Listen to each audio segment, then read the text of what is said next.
You already know it's wrong. You've known for months, maybe years. But you can't leave because you've put too much in. That's not love. That's not loyalty. That's a trap. And someone, or something, designed it specifically for you. Welcome to Maestro Psychology. Today we're going to talk about one of the most invisible psychological prisons ever studied, the sunk cost trap.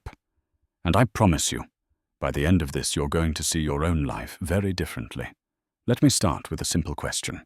Have you ever stayed at a party you hated, just because you drove 45 minutes to get there?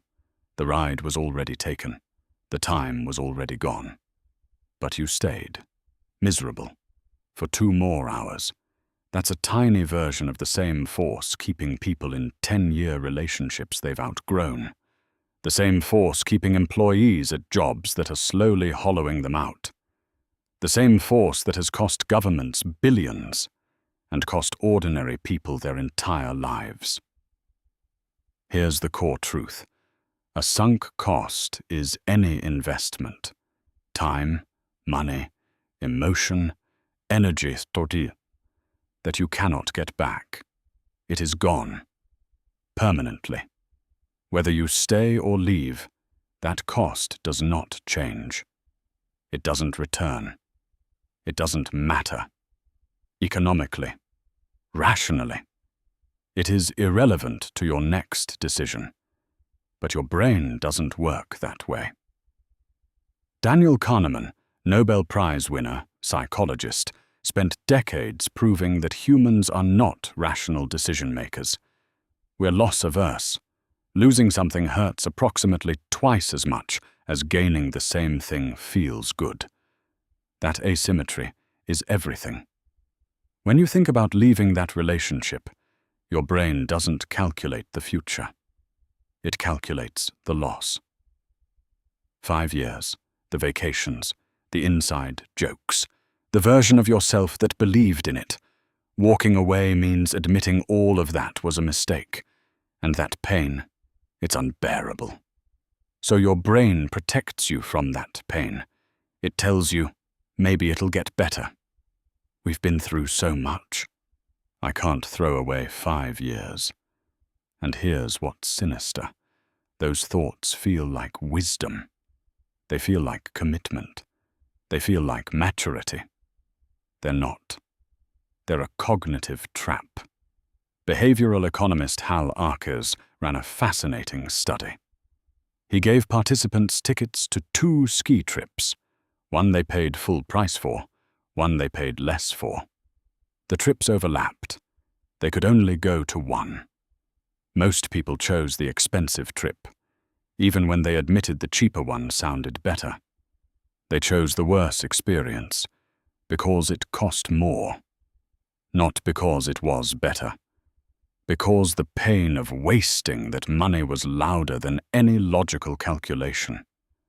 Arkes showed this happens to trained economists, to MBA students, to everyone.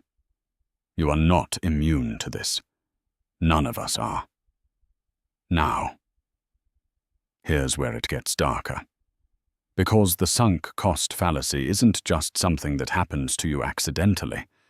Some people, and some systems, understand this trap perfectly. And they use it, deliberately, systematically, against you. Start with casinos. The design of a casino is not accidental. No clocks, no windows. Chips instead of money. Because your brain doesn't register chip loss as real loss. Free drinks to impair your judgment. And once you've lost a significant amount, the trap springs. The gambler doesn't think, I've lost $500. I should stop. The gambler thinks, I need to win back what I lost. That single thought, that irrational, emotionally devastating thought, is the most profitable sentence in the entire gambling industry. Casinos are built on it. Robert Cialdini calls it the commitment and consistency principle. Once you've publicly committed, to a relationship, a career, a belief, your brain will work against you to avoid inconsistency. Changing your mind feels like betraying yourself, and the people who understand this, they make you commit early, deeply, publicly. Think about toxic relationships. They don't start toxic. They start wonderful, intense, consuming, beautiful. You invest completely. You post about them. You tell your friends. You build your identity around this person, and then, slowly, it shifts. But now you've committed. Publicly. Deeply. Walking away means admitting the whole story was wrong. Now let me tell you about the most famous sunk cost disaster in history. In 1956, the British and French governments launched a joint project, a supersonic commercial jet. Beautiful, ambitious, groundbreaking. They called it Concorde. By the mid-1960s, the math was already clear. This jet would never be commercially profitable. The technology was extraordinary. The economics were catastrophic.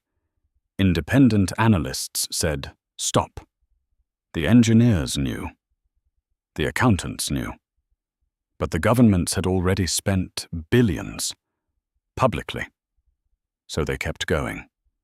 They spent the equivalent of billions of modern dollars, decade after decade, funding a jet that operated at a loss the entire time. When Concorde finally retired in 2003, economists had a name for what happened: the Concorde Fallacy, the textbook example of a civilization-scale sunk cost trap. No one wanted to be the person who wasted the previous investment. That's the real psychology. It wasn't about the future. It was about not being the person who admitted the past was a mistake. Pride, ego, loss aversion. $3 billion worth. Sound familiar? Because you've done a version of this, not with a supersonic jet, but with a degree you're finishing out of obligation, a friendship that takes everything and gives nothing, a business idea bleeding money for the third year, because you announced it so proudly you can't bear to shut it down. So how do you escape? First, you have to understand one critical shift in thinking. The question is never, how much have I already invested? The only question that matters is, if I were starting fresh today, would I choose this? Not, can I justify the last 5 years? Not, what will people think? Just this: if you woke up tomorrow with no history, no sunk costs, no past commitment, would you choose this relationship, this career, this path? Answer that question honestly. It cuts through everything. Second, reframe what walking away actually means. People think leaving means the past was wasted. It wasn't. Every year you spent in that relationship taught you something. Every dollar lost in that business showed you what doesn't work. The past has value. It just doesn't have veto power over your future. Dan Ariely puts it beautifully in Predictably Irrational. He says humans don't just make irrational decisions. We make the same irrational decisions, predictably, consistently, across cultures, income levels, education levels, which means this isn't a personal failure. This is human wiring. You were built for this trap. Understanding that takes the shame away. You weren't stupid for staying. You weren't weak. You were human. But now you see the mechanism. And once you see it clearly, it loses its grip. That's the power of naming the trap. Third tool. Ask yourself, who benefits from me staying? When you're in a sunk cost trap, someone or something is often benefiting from your paralysis. The casino benefits from your desire to win it back. The toxic partner benefits from your guilt. The corporation benefits from your loyalty. Follow the benefit. The hardest part isn't the logic. The logic is easy once you see it. The hardest part is the grief, because walking away from a sunk cost means grieving the version of yourself who believed in it, the hopeful person who started the relationship, the excited person who launched the business. You have to let them go. That grief is real. Don't skip it. Don't rush it. But don't let it make your decisions either. Grief looks backward. Decisions must look forward. You can honor what you felt and still choose differently. Those two things are not contradictions. Here's what I want you to sit with after this video. The 5 years you stayed, those were real. The effort you put into that career, that was real. The money you lost trying, that was real. None of it was wasted in the sense that it built you. But it is gone, and clinging to it will cost you the only thing that actually matters now. Your future. The version of you that hasn't been built yet. That's what's at stake. Every day you stay in something you've already outgrown is a day you don't spend on what could actually change your life. If this video cracked something open for you, if you recognized yourself in even one of those examples, share it with someone who needs permission to walk away. They may not have the words yet. This might give it to them. I'll see you in the next one.